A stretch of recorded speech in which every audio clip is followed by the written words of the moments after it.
Hey everyone, welcome to Wax Pack Wisdom, where we talk baseball history through card breaks and the cards we love. My name is Jake T. O'Donnell.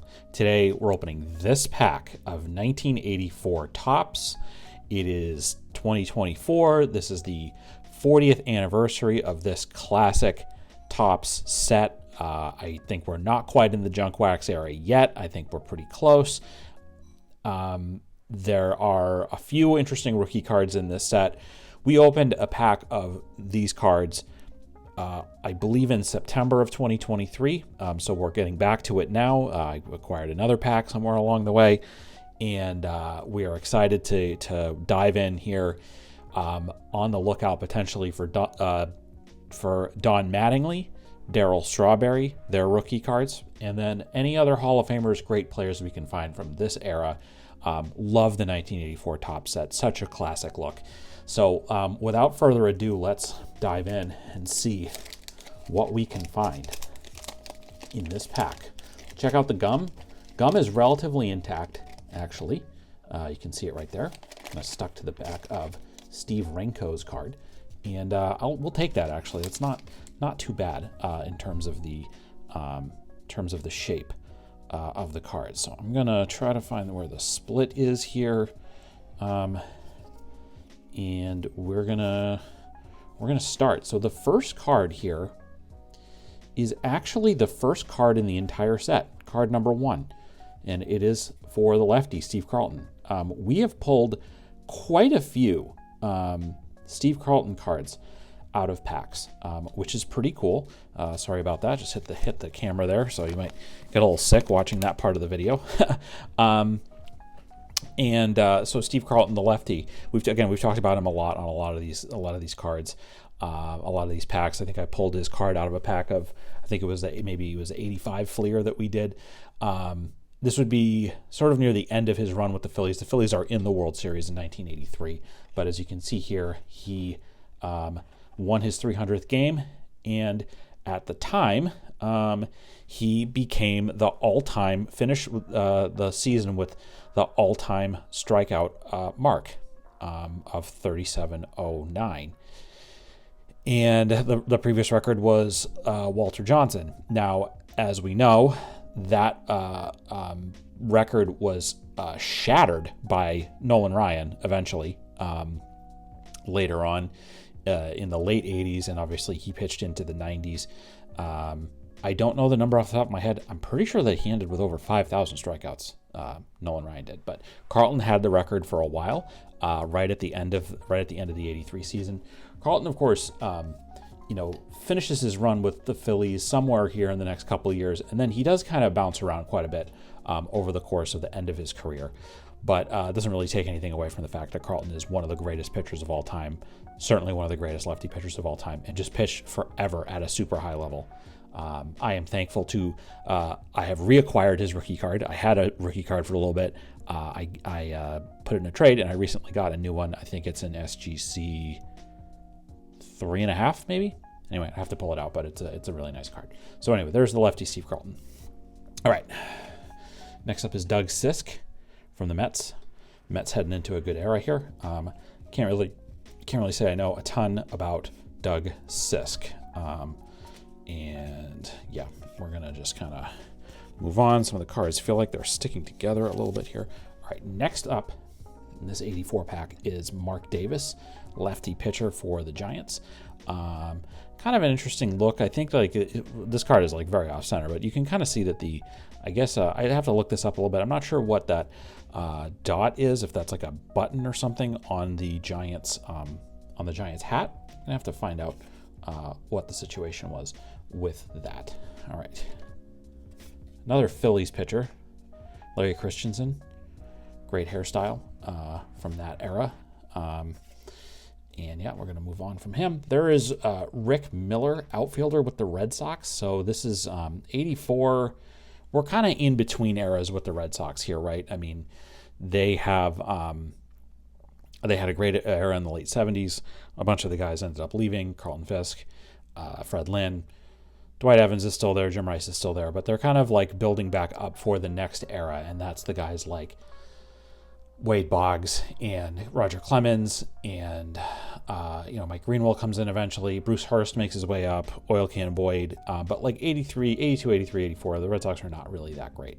And then they kind of really come on strong in 86, not super surprisingly. I'm not really sure if Rick Miller was part of that era, but I do know that when I see this uniform with the sort of black BOS and the red stirrups, it kind of takes me back to my youth as a fan, which would be more in the sort of the early 90s era. All right, next up is Jesse Orosco. Jesse Orosco, all-star at this point already in his career. With the Mets, famously, Jesse Orosco gets the final outs of the 1986 World Series.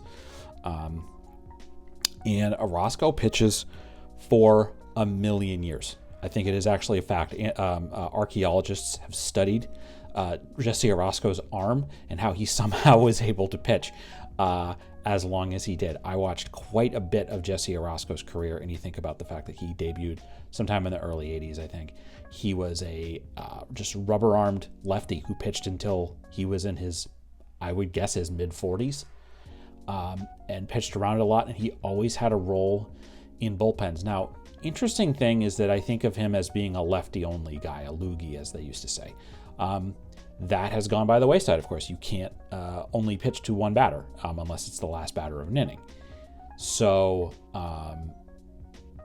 so I don't know about the sort of role that a Jesse Orosco would have now in Major League Baseball. But nonetheless, a surefire,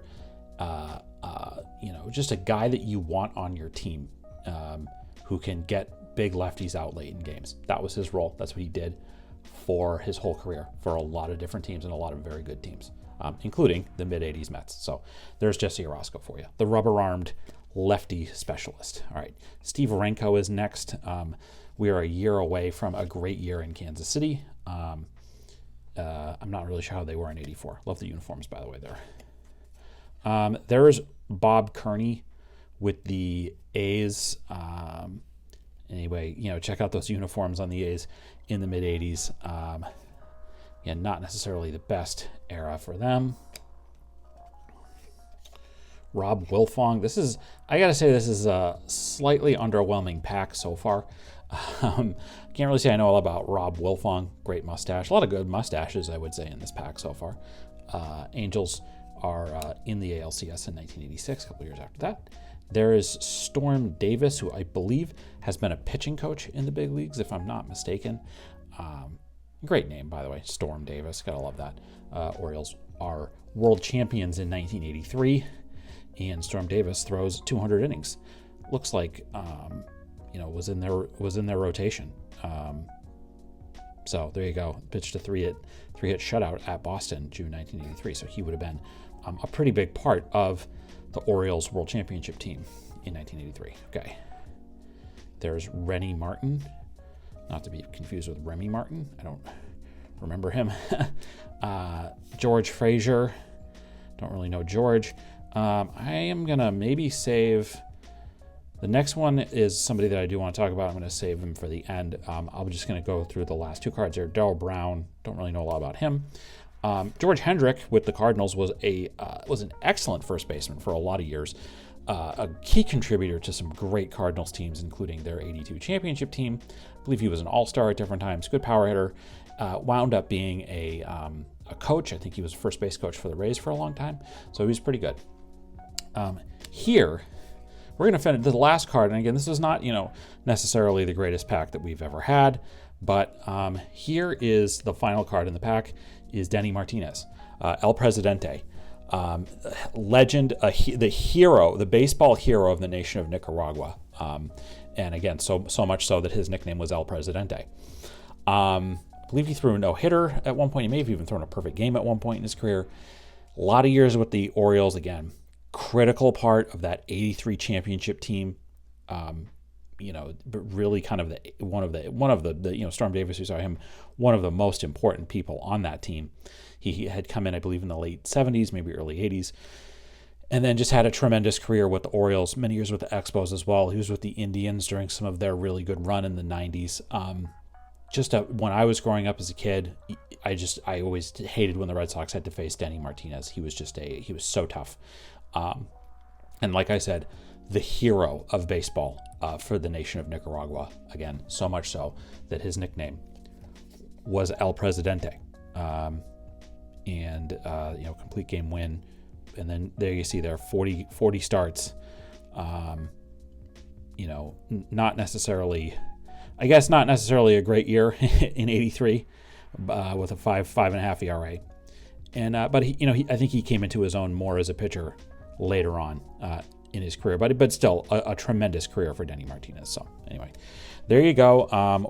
So this was not really the greatest pack of 84 tops.